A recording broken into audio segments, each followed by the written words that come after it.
사실 얼마 전에는 일본도 총리가 바뀌고 예. 다 지도자가 바뀌는 시기인데 우리 대한민국에 속해 있는 동북아 이쪽에는 좀 어떤 영향이 있을까요? 그 최근에 와가지고 이제 동북아 국제정세 변화 이런 걸 얘기하면서 동북아시아에 나토가 만들어질 수 있느냐 그러니까 그런 얘기들이 좀 나왔거든요. 특히 일본에 이번에 새로 된 총리 그분이 이제 이런 얘기를 하셨는 모양인데 集団安全保障の本質は義務でございます。集団的自衛権というのはその言葉の通り権利であります。 난 그 실현 가능성이 없다고 봐요. 왜냐하면 유럽에 처음에 이제 80년 전에 나토를 만들었잖아요. 그죠? 그 이후에도 꾸준하게 아시아판 집단안보 체제 얘기가 있었거든요. 80년 동안. 그런데도 그걸 못했어. 왜냐? 뭐 역사적, 문화적, 그다음에 영토적, 뭐 정치적, 경제적, 뭐 인구, 그다음에 경제 발전 수준 너무나 달라요. 이걸 하나의 체제 안에 묶어내기가 사실상 불가능한 거죠. 그리고 또 지금 보면 아시아에 있는 나라들이 다 중국을 제1의 무역 상대국으로 지금 하고 있거든요. 그죠?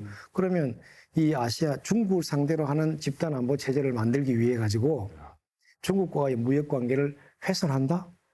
이거 쉽지 않은 결정일 거거든요. 우리나라만 해도 벌써 그 우리 무역의 한 25%가 중국과 이루어지고 있는 거거든요. 이 상황에서 국민들이 쉽게 받아들일까? 잘 안 받아들일 가능성이 꽤 많은 중국 거거든요. 빼고 아시아판 나토인 거니까 사실 네. 쉽지 않을. 그러니까 그 실현 가능성이 저는 뭐 없다고 그냥 단정할 수 있습니다. 야, 진짜 오늘 강의가 너무 재밌어가지고. 네. 막 가슴이 콩닥콩닥 떨립니다. 바로 이틀 후에 이제 결과가 나오니까. 근데 그렇죠. 쌤, 저희가 오시는 쌤들마다 꼭 이 질문을 드리거든요. 네. 중국 입장에서 누가 당선돼야 중국 입장 좀 이득이 되는지 쌤이 답변을 해주실 수 있을지. 지금까지는 우리가 네, 우리가 팽하거든요. 반반이거든요. 맞아요. 1대1 트럼프 해리스 1대1이었는데 이번에 우리 쌤의 답변 아주 중요합니다. 중국은 누가 되길 원하겠습니까?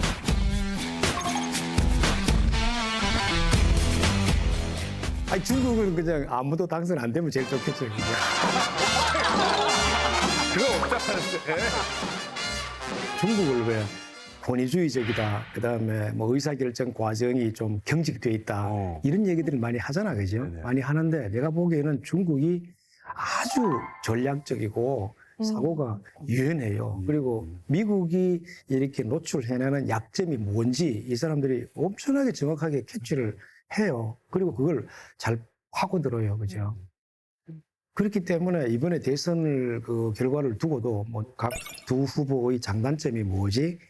예를 들면 트럼프 같은 경우에는 그 변칙적인 그 이걸 많이 하거든요. 그러니까 예측이 어렵지만 고려는 가능할 거래하기는 오히려 쉬울 수가 있어요. 그런데 해리스 같은 경우에는 예측은 조금 더 쉬울지 몰라. 네. 그런데 훨씬 접근 방법이 깐깐할 거예요.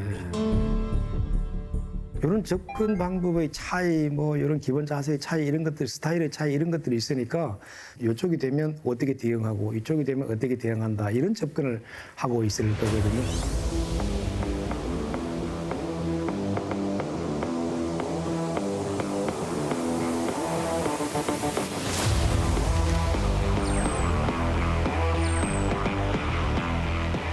미국은 어차피 해리스든 트럼프든 중국을 전략적인 경쟁의 상대로 이미 찍어놓고 있다. 그렇기 때문에 이 관계가 어떻게 하면 파탄으로 가지 않고 조금이라도 안정을 유지하면서 관리되어 나갈 수 있을 것이냐. 네. 중국은 이걸 신경 써야 된다. 저는 그게 맞다고 생각해요. 중국은 되게 전략적이고 사고가 유연해요. 중국은 준비가 돼 있다는 말로 익히고요. 아니 근데요 쌤 아까 영상에서도 아까 조금 미국과 북한의 관계 이런 게 잠깐 나오긴 했는데 내년에 미국 대통령이 바뀌게 되면은 지금 우리 남북 관계도 조금 달라질 만한 영향들이 올까요? 그렇지. 예, 뭐 미국의 대통령이 바뀌면 항상 무슨 우리 한반도에도 영향을 미치게 되니까 뭐 변동이 있기는 있을 거예요. 다만 이제 지도자가 누가 되느냐에 따라 가지고 꽤 많은 이제 차이가 있을 수는 있겠죠. 우리가 지난 2017년을 기억해 보면 트럼프가 당선되고 난 뒤에 여기에 뭐 동맹 체제랄까 이런 게 상당히 흔들리는 그런 경험을 했었으니까 이번에도 트럼프가 되면 이미 던져놓고 있는 의제가 꽤 많이 있어요. 방위 분담이라 주한미군 철수 연결시켜. If I were there now, they'd be paying us $10 billion a year. And you know what? They'd be happy to do it. It's a money machine. 그 다음에 또 뭐 김정은 만나서 무슨 얘기하겠다 이런 얘기도 하고 하니까 트럼프 입장에서는 만약에 김정은하고 다시 이렇게 회담을 하게 되면 그 자체로서 이 이벤트, 어마어마한 이벤트가 돼요. 우리가 이미 봤죠. 2018년, 19년에 그죠?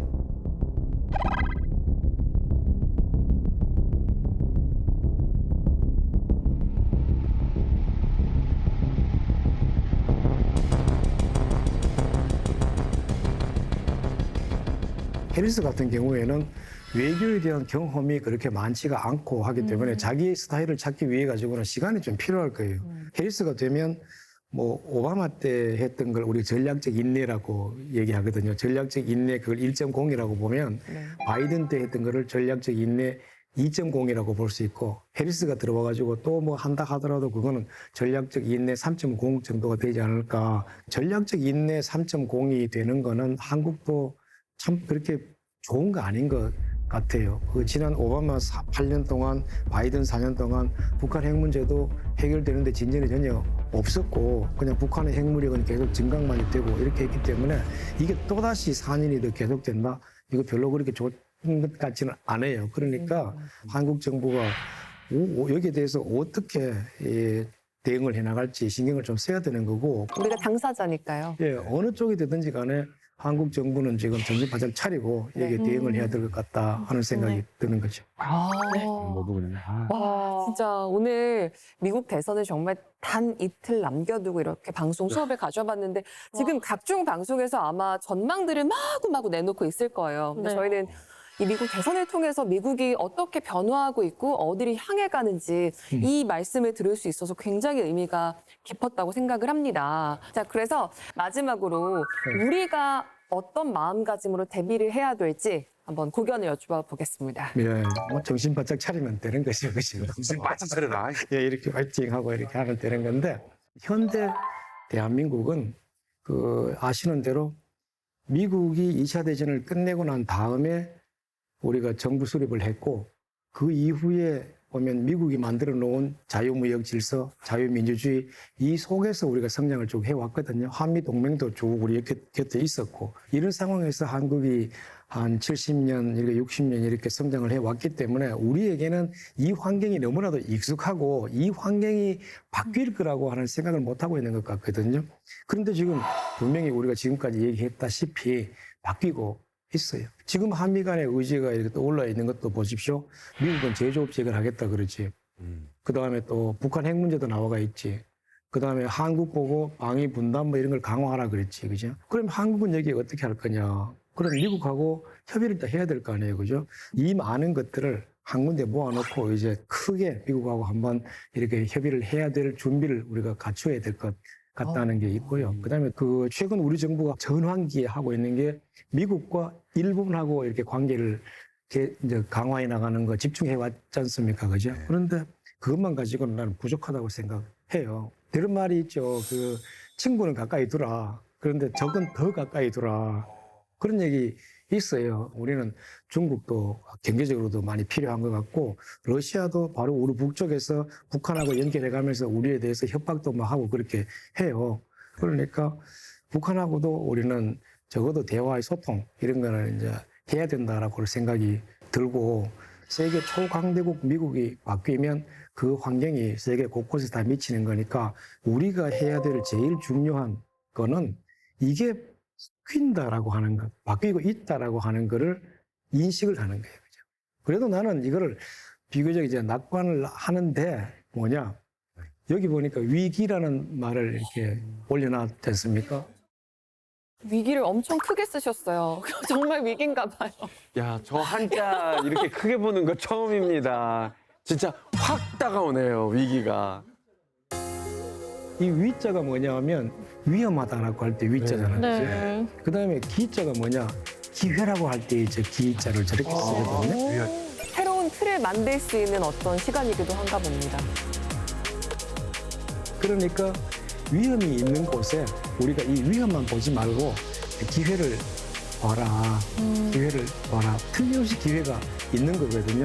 문제는 우리가 그 기회를 활용할, 사용할 의지와 역량이 있느냐.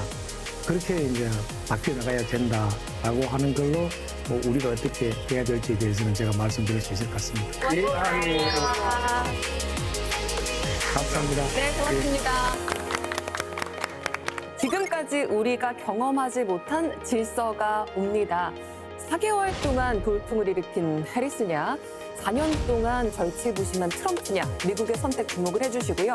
오늘 미국 대선을 통해서 미국의 모습과 그리고 우리가 어떻게 대응을 할지 깊이 있게 분석을 해보는 시간 가졌습니다. 조병재 쌤 다시 한번 고맙습니다.